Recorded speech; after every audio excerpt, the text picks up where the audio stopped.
And good morning, YouTube. This is your friendly neighborhood old soldier coming back at you from Robeson County, North Carolina. First off, apologies for not getting a video out yesterday. Yesterday was a rough day for the old soldier. His friend, Uncle Arthur, come to visit the night before and plagued him throughout the entirety of the night into yesterday morning. So I really just wasn't feeling like talking. I was just trying to concentrate on suppressing the pain. So, still not, 100% today, but I got more sleep last night than I did the night before. So I do feel a little bit better.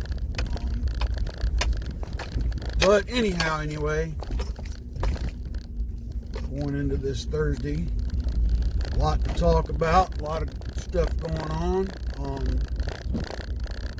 Watching where dingbat Nancy Pelosi and her entourage were very solemnly walking the articles of impeachment to the Senate, which I want to understand they did during Clinton's impeachment, but of course that didn't get no coverage per se.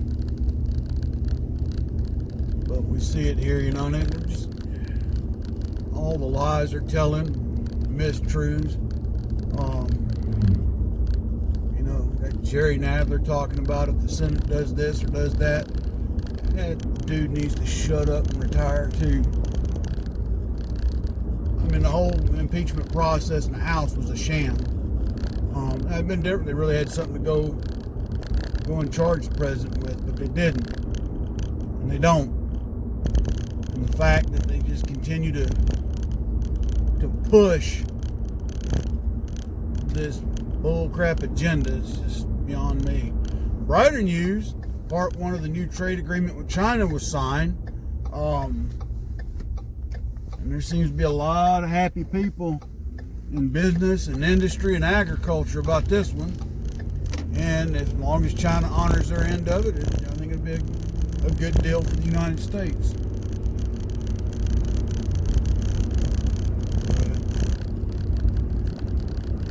Then I was listening to one on a radio talk show earlier. And they're talking about Bladen County, North Carolina, which is right adjacent to where I'm at. I'm just a stone's throw from Bladen County. Their county board of elections was having one of their regular scheduled meetings. It's a 5-member panel. One of the panel members brought up wanting to add to the agenda the reciting of the Pledge of Allegiance prior to any meeting. They had a vote, it got voted down. Okay, that's the Robert's Rules of Parliamentary Procedures. They went through the whole motion. Well, somewhere in the process of the meeting, they were playing the audio of it. I don't know if it was that board member or another one that voted in favor of, asked for time to talk and use that time to recite the Pledge of Allegiance. Well, the chairman of the board, at the end of the meeting, stated if it happened at the next meeting, that she would have law enforcement come in and have that individual removed for disrupting a meeting. Now, you allotted that gentleman time. Reciting the Pledge of Allegiance is disrupting the County Board of Elections meeting?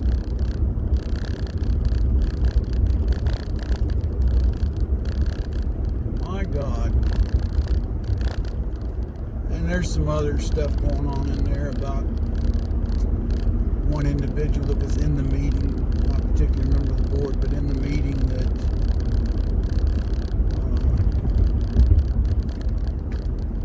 stating that none of the state meetings do this, but there's ample proof that at a multitude of state board meetings and other county board meetings that the Pledge of Allegiance is recited before the start of any and all procedures. I don't see what the big deal is.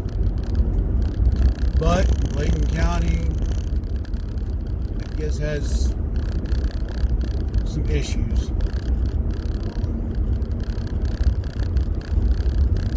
Anyway, that one, just when I listened to that one, that one kind of perturbed me.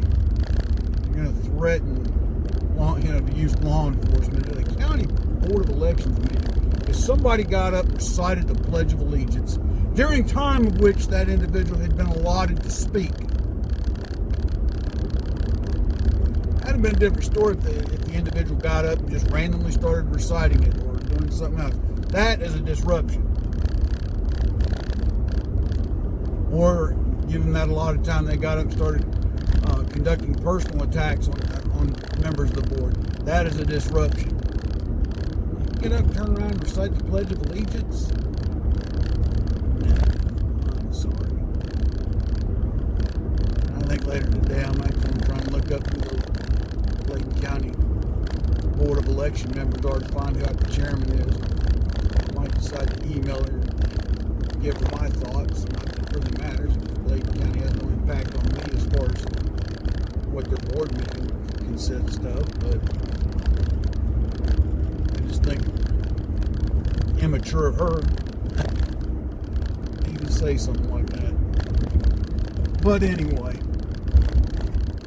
I digress.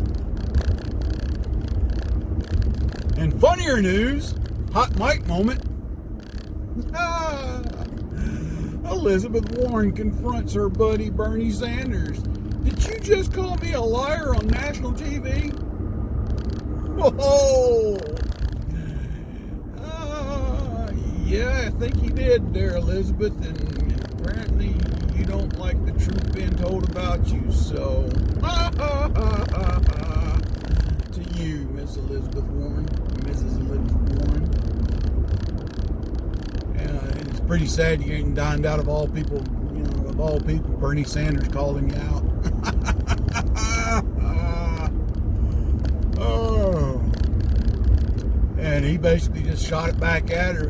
Basically, you called me a liar, and if you want to talk about this, let's just not do this now. And so Elizabeth got her underwear in a bunch. But I mean, she's been proven time and again to be a liar. There's a difference between lying and embellishing, folks. Kind of like stolen valor. You get people that never served a day in their life. They're lying. But the worst ones to me are the embellishers, I guess.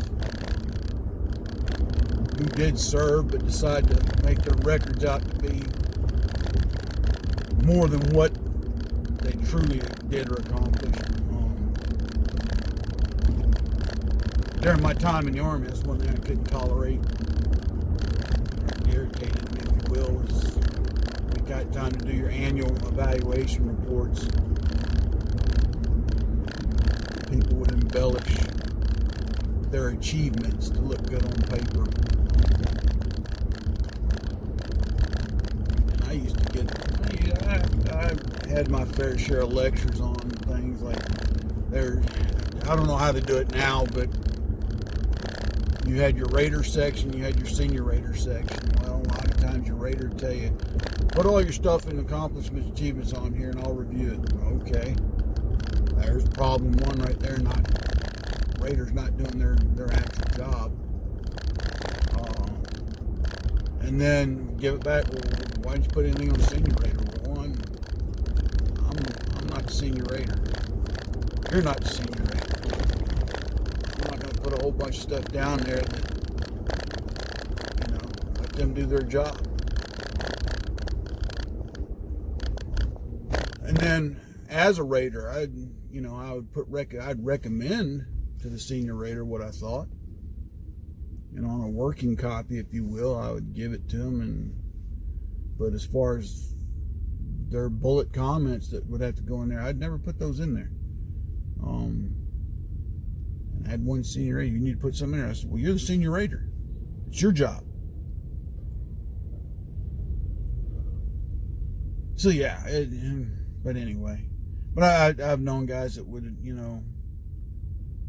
skew facts on their evaluation reports to make themselves look bigger and better than what they were. Because why, when their records went before a centralized promotion board, that's all they'd have. So, but again, it happens at all levels. Corruption in government, people being evaluated, people making their duties and positions more important than what they really truly are.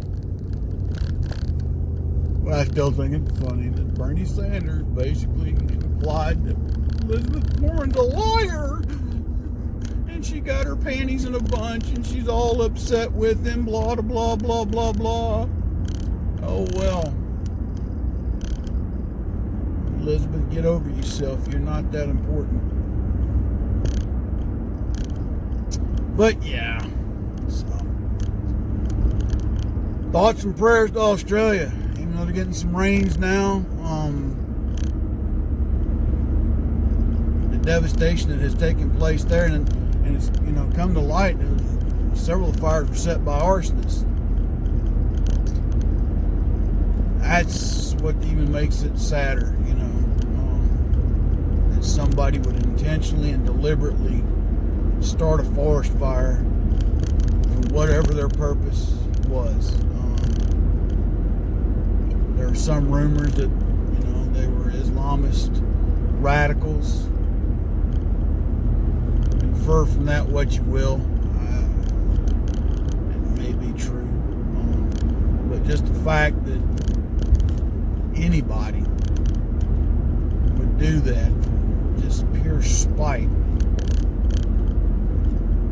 The number of deaths that have occurred, the wildlife that has been dramatically impacted, is just sad.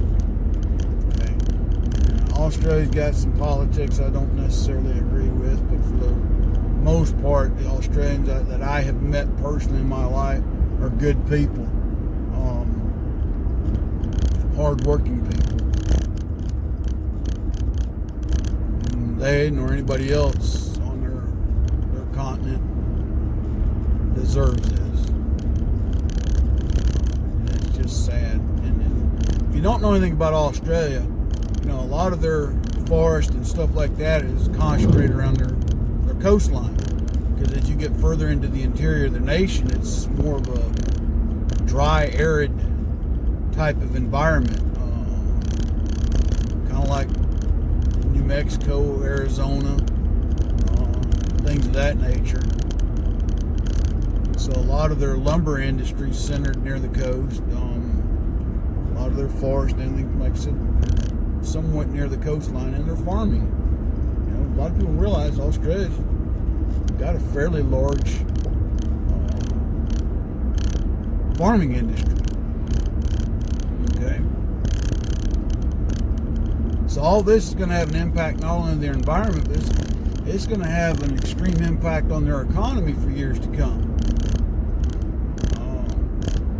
To what extent that's going to be, hard to say.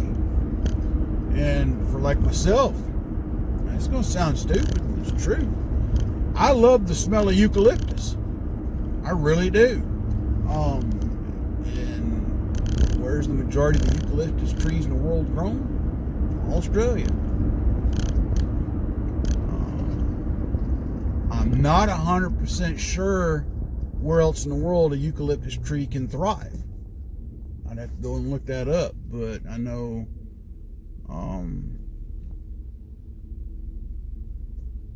eucalyptus trees are indigenous to Australia. That's where the majority of them are grown. And again, that's what koala bears love to eat, eucalyptus leaves.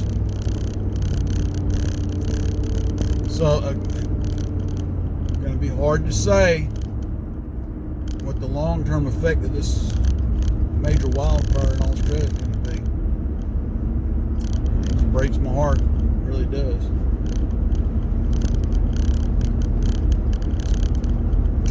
But yeah, those are things that are going on. Like I said, I think they're going to start the impeachment trial next week.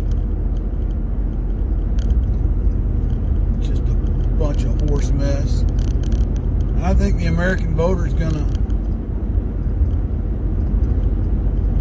show what they think in November. At least I hope so. Bar no voter corruption charges across the nation, that kind of thing. That's the other thing.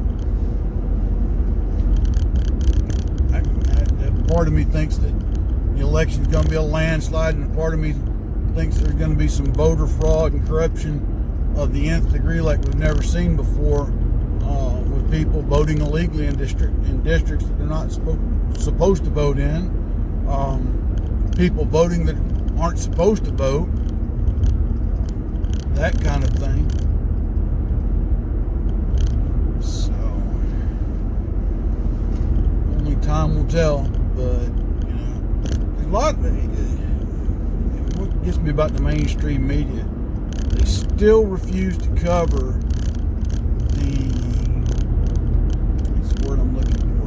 Dissatisfaction of long-time Democrats with their party, and the fact that several have left the party or have acknowledged that they're not going to vote, or that even outright have switched parties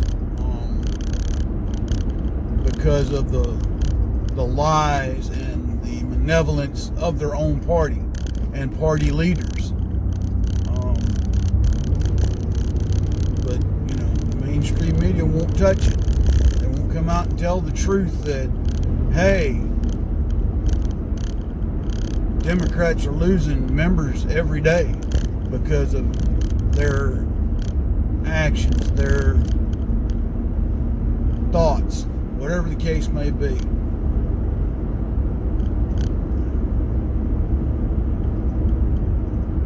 I know last week, I don't know if we talked about this last week or not, but I think it was last week, it was in the story that Miss Alexandria Ocasio-Cortez went out and bought a $2,000 French Bulldog puppy. Yep. And PETA, of all organizations, PETA was upset with the liberal upstart newcomer to the political scene, Miss Alexandria Ocasio-Cortez, for doing so, instead of rescuing a dog from an animal shelter. And the other thing, too, is she went and bought a pedigreed dog. Okay. That's her money. So long as it proves to be her money, I don't really care what she does or doesn't buy.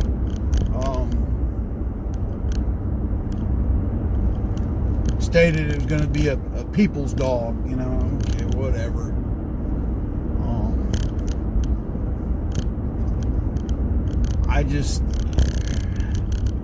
The sensationalism the story got, one's pathetic. Two, it just goes to show that she is actually the opposite of what she's fighting against. She herself in her mind is an elitist, just a different kind of elitist. You know, she needs to go back to tending bar, maybe go back to school and pick up a trade like electrical work, automotive work. If she wants a job that's going to pay more than what a bartender makes, or what a retail store worker makes, or what a McDonald's employee makes. She's of the thought and mind process that the person at McDonald's that's putting my hamburger together ought to be being paid as much as an electrician that's coming to my house to wire my home. And I'm sorry. It's just not going to happen. And then you got that fella that's running for president, Andrew Wang. That's one thing I definitively disagree with him, as a universal living wage, universal wage for everybody, or what is it? He's proposing that every person get $1,000 a month from the government, whether they work or they don't work. Well, all you're doing is encouraging people not to work.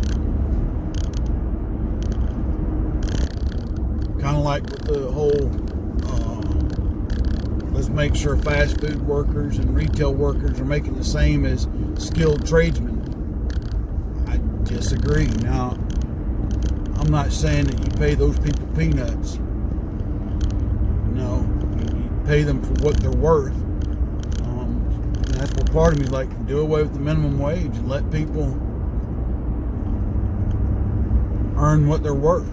Now, there's some reciprocal to that. The business owner can take advantage of people like that and say, well, I'm just going to pay you $5 an hour. So, but at the end of the day, if you're only going to pay somebody, say, $5 an hour to stock your shelves and sell your goods, you're going to get what you invest in. But if you tell them we're going to start you at $5 an hour, and at the end of the month, we're going to look at your sales, and if your sales were XYZ, we're going to give you a percentage of the profit. Say 10, 15% on top of what your hourly wage is. So now you've given them incentive to not only do the normal day-to-day routines, but you've given them an incentive to try and sell product for your business, your store, whatever. Not a perfect solution, but it's an idea. It is an idea. But when you start just giving it out, you're giving nobody any incentive to do anything. It's, again, back to getting an education. If you're going to get an education that you're going to learn something you can use to make a living at. If you go and get an education in art appreciation and then you cry foul because nobody will hire you, well, whose fault's that at the end of the day? An industry is going to hire you based on the skills you possess, not where you got your diploma from. Okay? Unless your daddy's Joe Biden, then he'll just threaten to withhold funds from whatever until you hire his son. Yeah, I got that one in there. That was good, right? But in all seriousness, the industry is not going to hire you solely based on where your diploma comes from. They want to look and see what you got your degree in, what your specialty is, what you can do for them that will make a positive impact on their business. But then you get these butt clowns that go crying, well, they won't hire me because I've got a degree in underwater basket weaving 101. Okay, well, you're complaining about an industry that sells steel products. How's your basket weaving skills going to help them sell steel? Okay, what can you do in the way of developing new steel products? You can. But this whole thing of a 4-year college education is a guarantee of a good job, that's got to stop. There's no guarantees of a good job in any industry with a college degree. You, the individual, have to go out and also prove to those folks that you can do the job. So,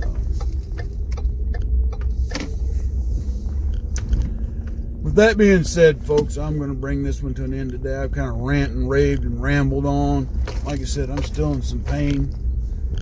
Part of it is day before yesterday when I got home from work, Mrs. Old Soldier had drove her van down to the end of the driveway to get the mail because it's been raining. That's fine. I'm fine with that. But she wasn't paying attention and managed to get herself stuck off the side of the driveway and buried the van all the way up to the fender well on the left front. And like a dummy, I went home and tried to get it out, and I think that's how I wrenched my back. And that's what caused a lot of my pain that night. But anyway, anyhow, I'm still in a little bit of pain. So, well, it's a lot of pain, but we're gonna get through today. Anyway, folks, charities I'd always ask you to help out: Pin Up for Vets, Valor for Veterans, Folds of Honor, and tunnelstotowers.org. They can't do it by themselves. Vendors I'd ask you to help out: Money Quick Pawn on Rayford Road in Fayetteville, North Carolina. That's where I go to for all my firearms and ammunition needs in town. Robert's Custom Woodwork, an Unsung Patriot. Check out their sites on Etsy. All the links and stuff down below. If you like my poetry, my books are still available on Amazon. Make sure you check by the end of the day. I think I'm going to do another price reduction on the books. So I can't remember what I've got them priced at now, but I'm probably going to drop the prices again just to see if I can get them moving a little bit. And also check out my t-shirt link below. So until then, God bless, take care, and until tomorrow, this old soldier out.